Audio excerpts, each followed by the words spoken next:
ডেলিভারির 6 দিন পর আমাকে হসপিটাল থেকে ডিসচার্জ করা হয়েছিল।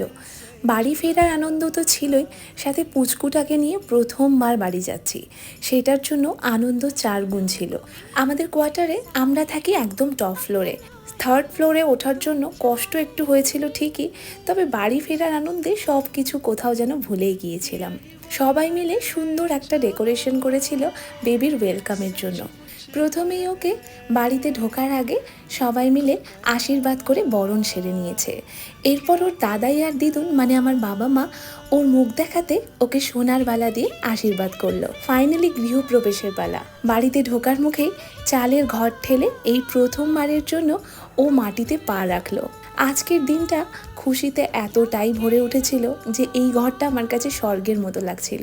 সবাই মিলে অনেক আশীর্বাদ করবেন আর ভালোবাসা দেবেন, যাতে আমাদের এই নতুন চলার পথটা ভীষণ সুন্দর হয়।